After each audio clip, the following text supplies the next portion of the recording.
the set of documents known as the Northwoods documents or the Northwoods agreements or something to that effect, you featured them in your last book. Since we're talking a pretext for war, that certainly was a pretext for war in the early 60s. Can we speak about that for a moment? The idea was to create a pretext to show that there was an attack by Cuba on the United States, and the idea was to have U.S. personnel from the CIA and other places secretly create terrorism in the United States. The documents actually said people would be shot on American streets, bombs would be blown up. And again, all this, the evidence would be laid to point the finger at Castro.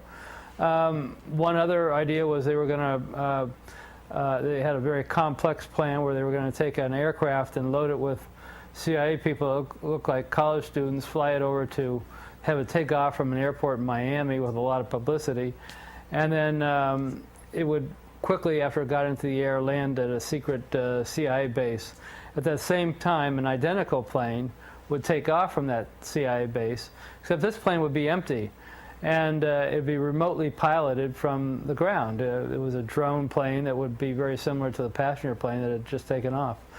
And once the plane was over Cuba, there was going to be a tape recorder that would have played a distress call into a microphone saying help are being shot at, and a few minutes later, once the plane was over the Caribbean Sea after it passed over Cuba, it would have somebody would have pressed a button on the ground, blowing up the plane, and they would have blamed Cuba for killing a plane load of American college students. At another point, they had this idea where they were going to